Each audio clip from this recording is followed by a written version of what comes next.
하나님께서 아브라함에게 큰 민족 세 가지 약속을 하세요. 큰 민족 기억해 보세요. 가나안 땅, 그리고 진정한 복이신 예수님을 보내주신다는 약속을 하셨습니다.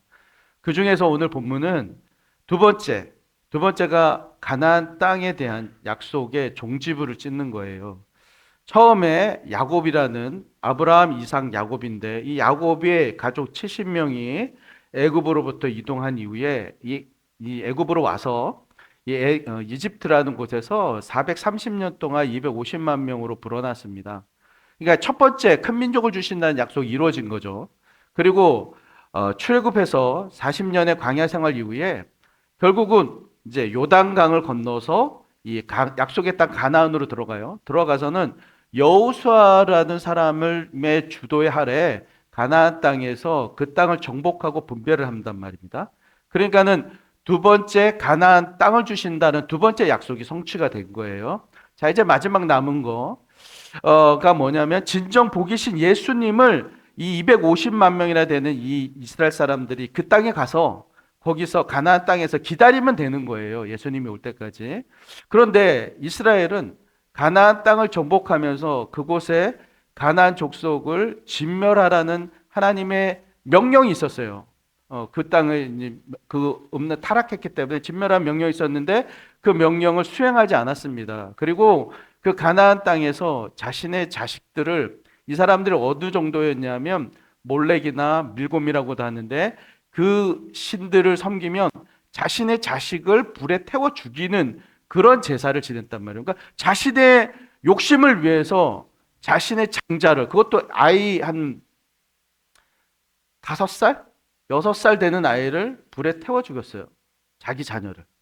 그렇게 하는 우상 숭배를 하고 있었단 말이에요. 게다가 음란함이 어느 정도였냐면 완전히 문화가 되어 있었어. 그래서 그냥 자연스러운 거였어요. 오늘 본문은 여호수아가 죽기 전에 이러한 우상 숭배와 이런 타락의 문화 앞에서 위협에 노출되어 있는 이 백성들에게 남긴 유언이에요. 유언. 유언 같은 말씀이란 말입니다. 그것도 세겜이라는 곳에서 했어요. 세겜. 장소가 중요합니다. 세겜. 이 세겜이라는 곳은 어디냐면 아브라함이 처음 약속을 받았던 곳. 약속을 갈대우르에서 받잖아요. 그리고는 이 사람이 와서 처음에 가나안 땅의 세겜이라는 곳에서 이 사람이 제단을 쌓고 하나님께 처음 예배를 한 곳이에요. 뿐만 아니라 야곱이 모든 디나의 강간 사건과 그 다음에 자식들의 살인을 하는 그런 일들이 벌어지잖아요.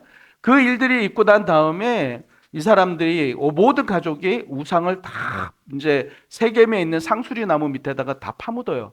그리고는 다시 베델로 가서 하나님을 만나는 바로 그런 장소란 말입니다. 그러니까 여호수아가 이 세겜이라는 곳을 선택한 거예요.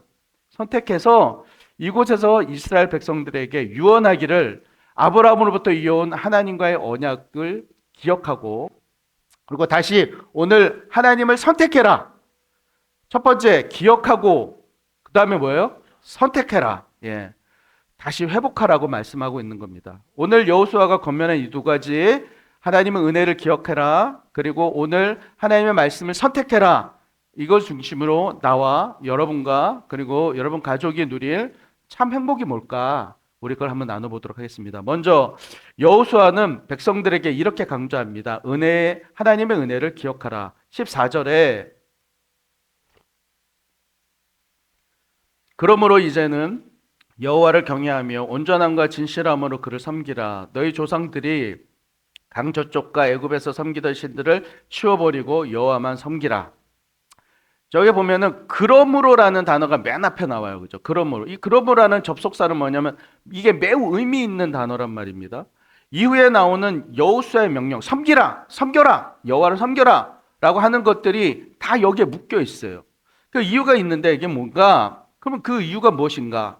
24장 1절에서 13절 오늘 읽진 않았지만 거기에 내용에 보면 처음 아브라함을 불러요. 그리고는 출애굽을 시켜요. 너희를 출애굽시켰고 그리고 광야에서 인도했으며 가나안 땅까지 너희를 인도한 그 하나님이 너희를 인도하셨는데 그거 너희가 한 거 아니잖아. 너희 힘으로 된 거 아니잖아. 그러므로 너희는 여호와께서 주신 것을 기억해. 너희 힘으로 한 거 아니잖아. 그러므로 너희는 하나님을 섬겨. 이 얘기인 거예요. 이해가 가시죠? 성도 여러분, 우리가 하나님을 몰랐다가 하나님이 계심을 처음 알게 돼요. 하나님의 계심을 처음 알게 되고, 그리고 그 하나님이 살아있는 분임을 믿게 됩니다. 그리고 그래서 그 하나님과 사랑의 관계를 맺어가요. 그렇게 되면 전에는 여러분 거들떠 보지 않던 성경책, 선우 성경책 많이 읽었어요? 군대 가서? 조금 읽었대요. 네. 거들떠 보지 않던 그 성경책을 보게 되고, 또 왠지 자꾸 교회에 가고 싶어지는 거야. 네. 군대 휴가를 나와도 교회가 그리워서 가고 싶고, 시민보 형제도 그 얘기를 하더라고요. 목사님, 저 군대 이렇게 저기 휴가 나오면 교회 오고 싶대요. 교회를 막 오고 싶어지는 거야. 그리고 졸리기만 하고 또 들리지 않던 설교가 귀에 들어오기 시작합니다. 예. 그러면서 내가 죄악 가운데 살고 있었다는 것을 깨닫게 돼요. 그리고는 그 인생 진흙탕 가운데서 나를 구출해 주시기 위해서 예수님께서 나 대신 값을 치르셨다. 십자가 달려 돌아가셨다. 이거가 깨달아지는 거야. 그 감격과 그 사랑이 얼마나 크고 벅찬지 감동으로 눈물이 계속 나는 것이죠. 그래서 이제 나를 사랑하시고 또 아껴주시는 하나님 때문에 나의 삶을 새롭게 바꿔가는 거예요. 이거예요. 주님을 만나고 주님과 사랑하게 되면 내 삶이 새롭게 바뀌어가는 것. 그래서 아버지와 아들의 관계가 맺어지는 거란 말입니다. 그런데 여러분, 이 사랑과 감격이 시간이 지나면서 점점 시들해지더라는 거야. 점점 시들해지는 거야. 하나님께서 베풀어 주신 그 은혜와 사랑을 몰라서가 아니야. 하나님 살아있는 거 알아. 안다고.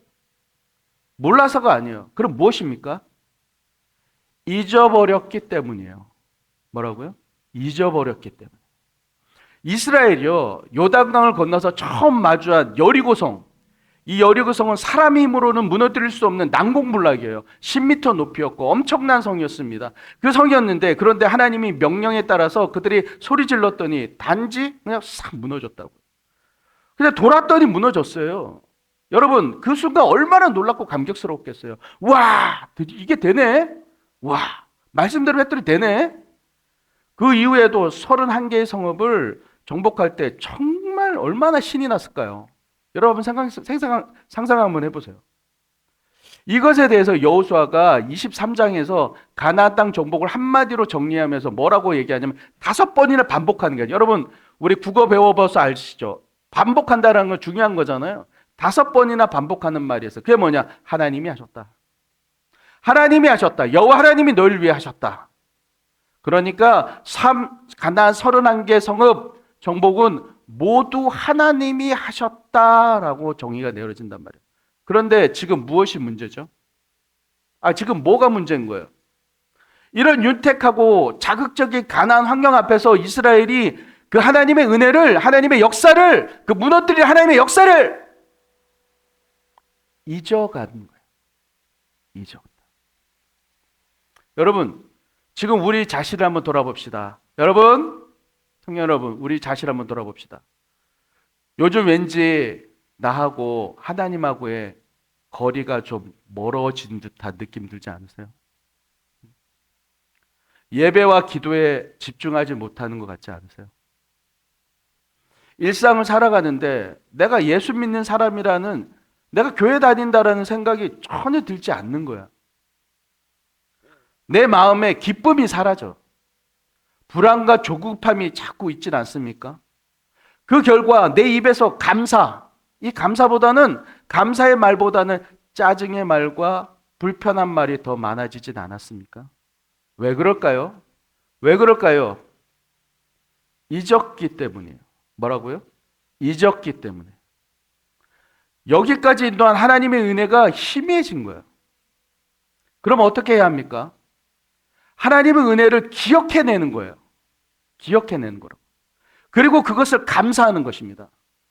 그렇게 감사를 회복하면 그것으로 내 안에 기쁨이 회복되는 거예요. 즉 하나님이 내 안에 충만해지도록 만들어가는 거란 말이에요. 그럼 목사님, 감사하면 되네요. 답은 감사하면. 그런데 여러분, 문제가 있어요. 여기 감사는 저절로 생기지 않더라는 겁니다. 감사는 훈련이에요. 훈련. 뭐라고요? 훈련. 그래서 의도적으로 기억해내야 되는 거예요. 성경에 범사에 감사하라라고 했죠. 범사에 감사하라. 그런데 이것도 우리가 잊었어. 범사에 감사. 그래, 모든 일에 감사하라고 하셨지. 근데 이 말씀을 읽을 때는 그게 아는데 평상시에 이 생각이 안 나는 거야.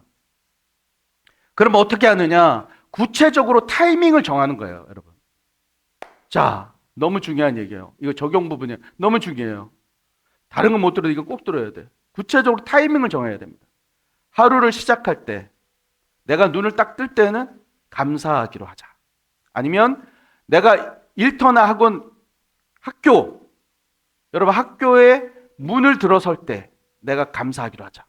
아니면 내가 학교나 아니면 내 일터에 자리를 앉을 때 내가 감사하기로 하자. 아니면 내가 잠자리에 들기 바로 직전에 감사하기로 하자. 난 무조건 감사의 기도를 드리도록 한다. 나만의 어떤 시점을 정하란 말이에요. 그리고 한 가지 더, 이 감사 기도를 할 때 하나님이 과거에 나에게 하셨던 일들, 그걸 먼저 고백하는 겁니다. 과거에 나에게 일하셨던 것들을 먼저 고백하는 거란 말이에요.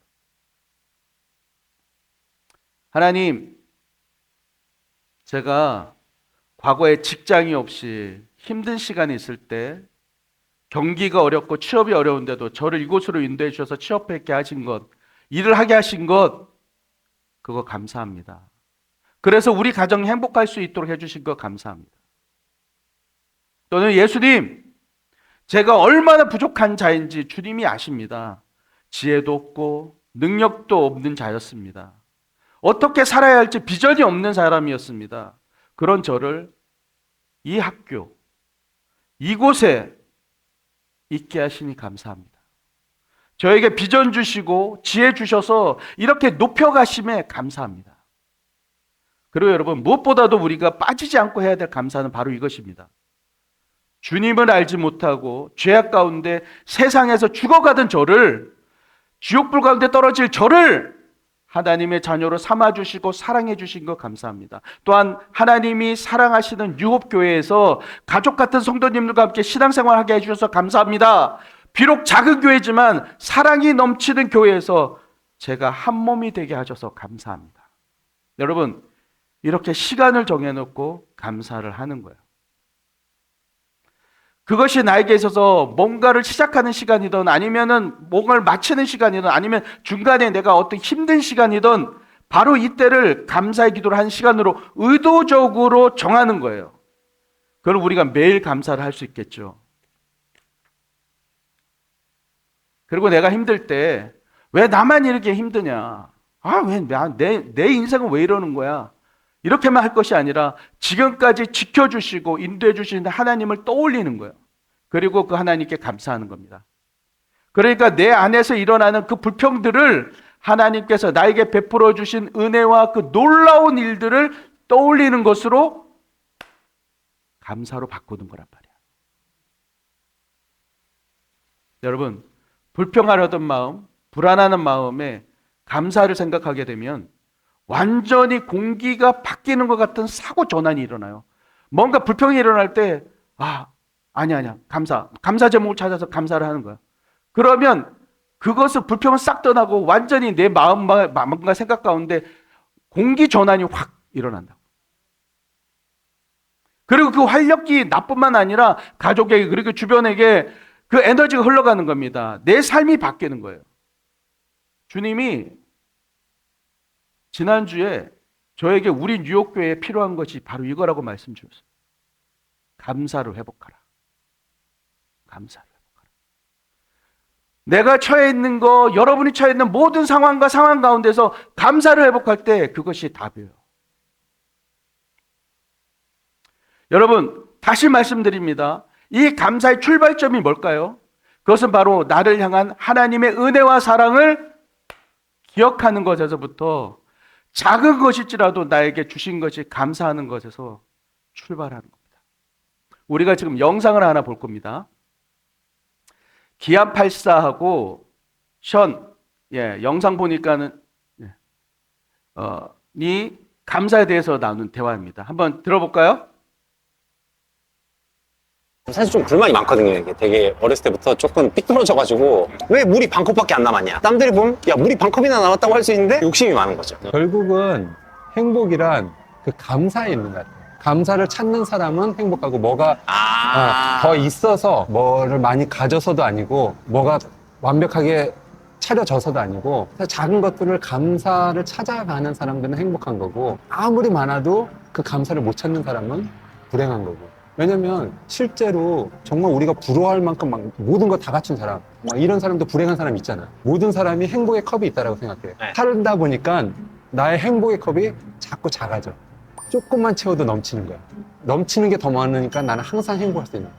행복의 컵이 자꾸 커지면은 네. 이거 채우느라고 자꾸 불행해지는데 맞아요. 작은 거에 감사를 하면은 이 행복의 컵이 자꾸 작아지니까 아무 소소한 거에서도 행복해지는 게 자꾸 넘치는 거야.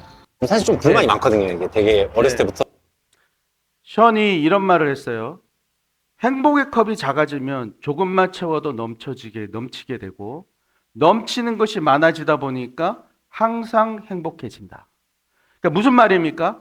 작은 것에서 감사할 수 있는 그런 사람은 적은 것으로도 행복할 수 있다라는 거예요. 그러니까 반대로 감사하지 못하는 사람은 많이 가져도 늘 부족하다고 느끼는 겁니다. 여러분, 저는 믿음이 좋은 크리스찬입니다. 기독교인이에요. 그가 말하는 작은 것에도 감사하는 삶의 중심에는 하나님이 있습니다. 왜 감사합니까? 하나님께서 자신에게 주신 것을 은혜로 받아들이기 때문입니다. 저는 하나님께서 자신에게 주신 것을 기억하는 거예요. 그리고 작은 것에도 감사하다 보니까 하나님께서 주시는 그 것들마다, 그 모든 것들마다 더 큰 감사와 행복을 누리게 되는 겁니다. 그래서 그는 그 행복이 자신 안에서 끝나지 않습니다. 감사로 받은 행복을 다시 기부와 섬김으로 주변 사람들에게 흘려보내고 살아가는 것이에요. 근데 여러분, 여기서 중요한 것이 있습니다. 감사는 단순히 기분이 좋아지기 위해서, 나 이렇게 기분 좋아져야지, 기분이 전환돼야지, 그걸 위해서 하는 게 아니에요. 감사는 누가 내 삶의 주인인가를 인정하는 것입니다. 왜 감사합니까? 내 힘으로 여기까지 온 게 아니라 하나님께서 나를 인도하셨다는 것을 인정하기 때문이에요. 왜 감사하죠? 내가 가진 것이 우연이 아니라 하나님의 은혜라는 것을 인정하기 때문입니다. 그러니까 감사는 단순한 말이 아니에요. 감사는 하나님을 선택하는 태도입니다. 내 삶에 일하신 하나님의 역사하심에 대해서 감사하는 거예요. 하나님의 은혜, 사랑을 기억해내는 겁니다. 그러니까 단정적으로 감사는 하나님을 바라보기 위함인 것이에요. 반대로 감사가 사라지는 것은 무엇입니까? 점점 하나님 없이도 살 수 있다고 느끼기 시작하는 거예요. 그래서 감사가 사라지면 결국 하나님보다 다른 것을 붙들게 됩니다. 무엇입니까? 돈을 붙들고 세상을 붙들고 사람의 인정을 붙들게 되는 것이에요. 그래서 여호수아는 단순히 감사만 말하지 않고 이어서 이렇게 말합니다. 너희 섬길 자를 오늘 택하라. 성도 여러분, 참 행복은 하나님의 은혜를 기억할 뿐만 아니라, 우리 아까 기억한다 그랬죠? 기억할 뿐만 아니라 그 하나님의 내 삶의 주인으로 선택하는 거예요. 그게 참 행복이에요. 그래서 여호수아는 백성들에게 15절에서 이방신과 야훼 하나님 중에서 택하라고 합니다. 여호수아는 지금 말하는 것입니다. 너희가 하나님이 살아계신 것을 경험하지 않았냐? 너희가 하나님의 은혜로 여기까지 온 것을 알지 않느냐? 그렇다면 이제는 결정하라는 거예요. 더 이상 하나님께 한 발, 하나님한테 한 발, 세상에 한 발, 그렇게 두고 살지 말라는 겁니다. 오늘 분명하게 오늘 하나님을 선택하라. 너희가 다 알지 않느냐? 경험하지 않았느냐? 하나님을 선택하라. 성도 여러분, 오늘 하나님께서 우리에게 말씀하십니다. 얘야, 내가 너에게 베푼 그 은혜를 기억해. 너 그거 잊으면 안 돼. 그리고 오늘 다시 나를 선택해라. 여러분, 감사는 단순한 감정이 아닙니다. 감사는 하나님의 은혜를 기억하는 믿음이에요. 그리고 하나님의 은혜를 기억하는 사람은 결국 하나님을 선택합니다. 왜냐하면 내 힘으로 살아온 것이 아니라 하나님의 은혜로 여기까지 왔다는 것을 알기 때문이에요. 그래서 오늘 우리 다시 이렇게 결단하십시다. 여러분이 이렇게 선포하는 것을 하늘에 계신 하나님이 들으실 겁니다. 아멘. 저를 따라해 주십시오. 하나님 중심으로 살겠습니다. 예배를 우선하겠습니다. 우리 가정을 하나님께 드리겠습니다. 우리 자녀들에게 하나님을 기억하는 부모로 살겠습니다. 우리 가정을 하나님을 선택하는 가정으로 세우겠습니다. 하나님께 한 발, 세상에 한 발 두지 않겠습니다. 성도 여러분, 참 행복은 세상을 많이 가지는 것이 아니에요. 하나님을 기억하는 거예요. 나에게 일하실 그 하나님을 기억하는 거예요. 그리고 그 하나님을 선택하며 살아가는 거예요. 그러므로 오늘 여호수아의 고백이 우리의 고백이 되길 바랍니다. 오직 나와 내 집은 여호와를 섬기겠노라. 아멘.